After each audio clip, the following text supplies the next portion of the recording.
Yo, Bakayalo, Kono Yalo, et oui, on se retrouve pour l'épisode 1062 de One Piece, les amis, et c'est tout simplement une masterclass.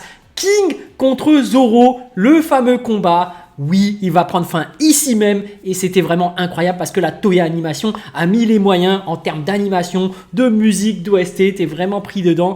Donc je vous fais un petit retour sur ce que j'ai vécu par rapport à cet épisode qui était magnifique.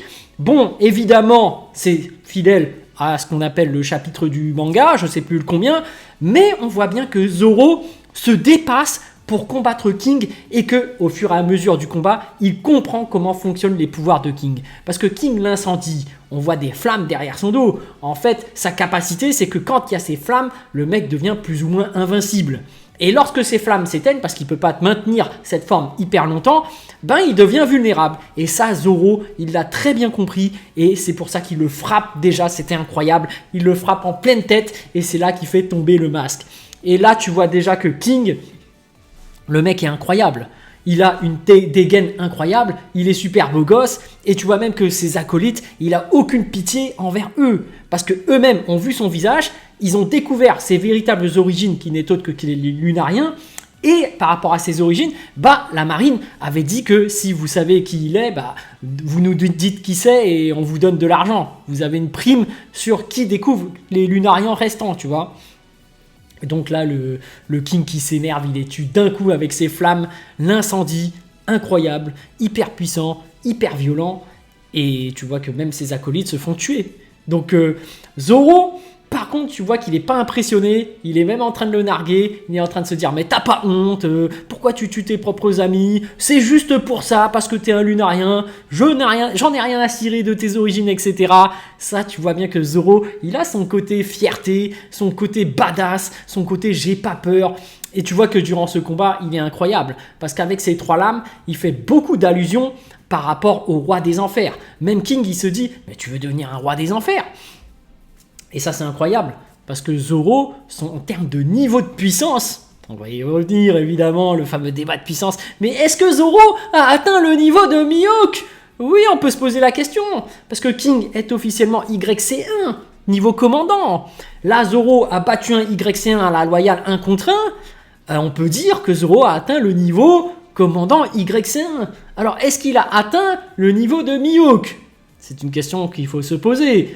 Mais avant ça, ce qui est aussi intéressant par rapport à l'épisode précédent, par rapport au flashback de King, parce qu'on va parler un peu d'histoire de King, tu sens qu'il y a un parallèle entre King et Zoro. Et tu voyais déjà qu'entre Queen et Sanji, il y avait une sorte de parallèle. Parce que Queen, il est super intéressé par les femmes, tout comme Sanji. Tu sais qu'il devient dingue dès qu'il voit une femme. Et tu vois qu'en réalité, Queen s'était fait recaler par une timpe. Et donc, Sanji, c'est un peu pareil. Par rapport au tartif, il se fait souvent avoir, tu vois. Il se fait recaler à chaque fois. Au final, il finit pas encore avec une tartif. Et là, par rapport à King, tu sens que il a été sauvé par Kaido. Et Kaido lui a proposé de devenir son bras droit. Et c'est pareil pour Zoro. Zoro, il s'est fait sauver, on se rappelle, par Luffy. Il était, emprisonné en tant que chasseur de primes. On était prêt à l'exécuter. Et finalement, c'est Luffy qui arrive pour le sauver et qui lui dit « Deviens mon bras droit ». Donc tu sens que King a un parallèle au niveau de son histoire par rapport à Zoro. Et Queen a un parallèle plus ou moins similaire avec Sanji. Enfin, du moins, il y a des similitudes. C'est pas exactement pareil, évidemment, mais tu sens qu'au niveau de traits de caractère, de personnalité, leur fidélité par rapport au capitaine, c'est un peu pareil. Et là, typiquement, tu vois bien que entre King et Zoro, il y a un combat qui s'oppose et que les deux se ressemblent finalement. Et même au niveau du trait de caractère et même leur envie de se surpasser pour leur chef, il est là.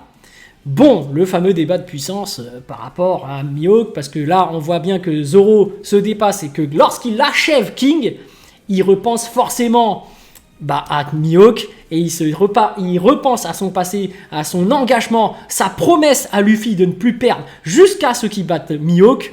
Donc ça signifie effectivement que Mihawk a un niveau au-dessus que King. Malheureusement, après il y en a qui vont dire oui, mais il a un niveau YC1 Mihawk. Moi je pense qu'il a un niveau intermédiaire, voilà. Je pense qu'il a un niveau un peu au-dessus de YC1, mais pas niveau Yonko. Après, chacun se fait son avis. Mais c'est vrai que dans les facts, si on se fie à ce qu'il a fait jusqu'à présent, Mihawk, ben on peut dire qu'il est YC1. Finalement, il n'a pas montré grand-chose et même se faire rivaliser par Vista, tchac, et oui, bah tu peux te dire que non, il n'a pas encore le niveau YC1. Mais parce que Vista, c'est pas un YC1, hein, faut le rappeler. Mais par rapport aux objectifs de Zoro, bah, il est très possible que en fait Mihawk se retienne et que finalement on le verra à plus haut niveau. Mais bien évidemment, c'est une projection, c'est une théorie. C'est pour ça que moi, je le dis très clairement, je pense qu'il est niveau intermédiaire par rapport à ce qui va se passer plus tard. Mais si on se fie actuellement sur les faits factuels de ce qui s'est passé, Mihawk n'a pas encore ce niveau. Mais comme je le disais, voilà, ça reste l'objectif final de Zoro. Et que on rappelle aussi qu'un roi, un capitaine, un Yonko, bah, ça a toute une flotte, ça a des ambitions, et très souvent le bras droit, bah, il ne peut pas arriver au même niveau. Tu vois, c'est pour ça que je le mets au niveau intermédiaire. Parce que le niveau intermédiaire, c'est quoi? C'est le niveau de Rayleigh. Rayleigh étant le second de Roger. Et c'est le stade final pour un second de Yonko. Tu vois ce que je veux dire? Un second de roi de pirate plutôt. En fait, en gros, pour moi, Mihawk a plus ou moins l'équivalent, le niveau d'un second de roi des pirates. Et c'est pour ça que je dis que Mihawk sera certainement le second de Shanks. Parce que pour moi, le dernier adversaire, probablement, hein, c'est une théorie, j'insiste sur le fait que c'est une théorie, que Mihawk sera le second de Shanks. Que Shanks va revenir et va faire, est-ce que dans le passé, t'étais mon second? Alors ça va être une révélation, hein, une théorie. Et qu'après, il va dire, bah écoute, reviens dans mon équipage. Et que pour l'affrontement final, voilà, il y aura peut-être un petit Zoro contre Mihawk et Luffy contre Shanks. Tu vois? Et bien évidemment, malheureusement, les combats ne vont pas se terminer, puisqu'en gros, grâce à la détermination, je pense que Luffy et Zoro vont gagner et qu'ils vont reporter ce combat. Mais, évidemment, c'est de la théorie, mais super épisode par rapport à le 1062, hein, par rapport à Zoro contre King. Donc voilà, je vous ai donné mon avis.